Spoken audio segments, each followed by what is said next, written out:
Mtazamaji, kwa zaidi ya miaka miwili chini ya utawala wa serikali ya Kenya Kwanza, idadi kubwa wa Kenya wamelazimika kupunguza gharama ya matumizi yao ili kukabiliana na hali ngumu ya uchumi. Japo data kutoka shirika la takwimu nchini inaonyesha kuwa uchumi ulikuwa kutoka asilimia 4.7 mwaka wa 2023 hadi asilimia 3.7 mwaka jana, Wakenya wangali hawajahisi ukuaji huu. Mwanahabari wetu Ruth Moitesenge anatathmini matarajio ya kiuchumi ya Wakenya wa kizazi cha sasa kwenye msururu wetu wa siku 1000 za utawala wa Rais William Ruto. On our first day, we will free the DCI. We will free the KRA from state capture. I can account for every day of the 1000 days. Samuel Mwangi, mwendeshaji bodaboda katika eneo la Jualako Shabab mjini Nakuru, anarejea nyumbani kujipumzisha kiasi kabla ya kurejea kazini. Mtaalamu huyo wa umeme yasema hali imemwia ngumu katika miezi iliyopita. Wakati wa uhuru kuna flow, hata unapata kutoka maybe ukifungua kazi 6, ukifika kama hii masaa ulikuwa una 400 yako au 300 ikienda chini sana. Lakini for now hata tukiangalia kwa M-Pesa yangu kina nimepata ni 150. Mkewe Samuel alilazimika kuelekea kijijini miaka miwili iliyopita. Mzigo wa mjini ulikuwa mkubwa. Ilikuwa ni ya double room, sababu nilikuwa naweza kulipa hiyo 4500. Lakini for now ikabidi nienda ya 3000, at least ni ya plaster for security. Hali si geni kwa wenzake Samuel. Nilikuwa ninakaa nyumba ya 3000. Na ilifika mahali wakati wa Ruto ameingia kiti, tumeendaenda kama mwaka moja, ikanishinda kulipa hiyo nyumba mpaka nilifungiwa mara 2. Ikabidi niingie nyumba ya 1800. Sekta ya jua kali imeathirika pakubwa. Kilo 100 tulikuwa tunanunua, wakati ilikuwa 50 tulikuwa tunanunua 5k. Now ni 80 tunanunua 1800. So like 1030 imeongezeka juu. So kama tulikuwa tunapata tulikuwa tunapata 1500, now tunapata tukipata as much tunapata 500. Hiyo 500 ndio tunagawa. Yeah. Ajira hakuna. Kama hii yangu wa vijana unaoona hapa ni kujituma tu, unajitafutia shughuli ya kufanya. Je, wenye wamemaliza shule kama last year watafanya nini? Ofisi zimejaa, hatuwezi pata kazi ofisini. Kama ni kazi kama zenye ameleta za mijengo, hatuwezi toshea huko sisi wote. Kulingana na data kutoka shirika la takwimu nchini KNBS, zaidi ya ajira 700,000 ziliundwa mwaka wa 2024, chini kutoka 800,000 mwaka wa 2023. Maelfu ya vijana huhitimu vyuoni kila mwaka, ila nafasi za ajira ni nadra.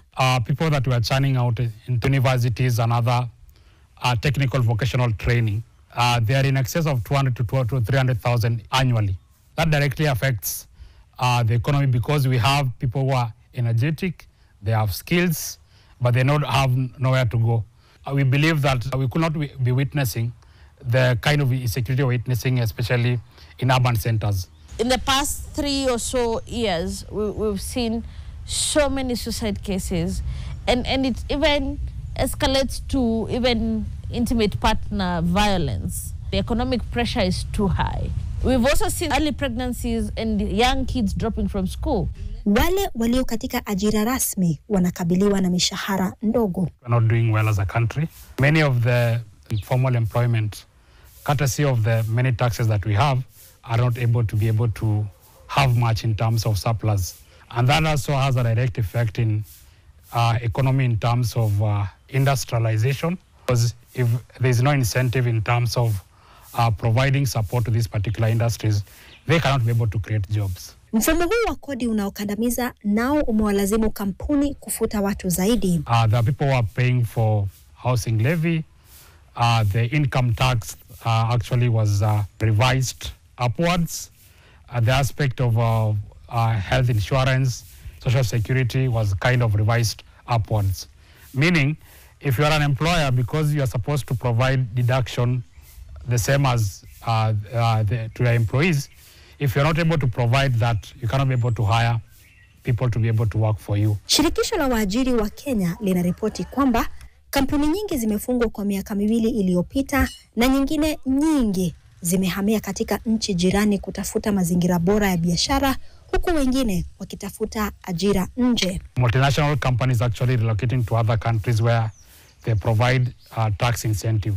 So I think that is actually have a negative economy in that some of these particular multinational actually provide employment for a significant number of people.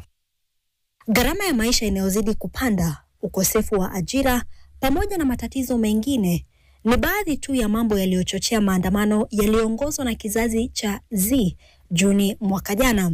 The government that now is coming with double the cost of living that we had seen before. So for me, I think that was the anger, but also the arrogance from our members of parliament, because every time Kenyans questioned Mani Ichung'wah, and he said the finance bill as it is will not be changed, even a full stop.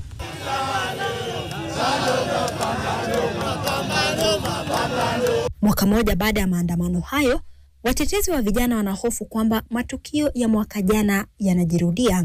We are seeing police do the same things they did to young people.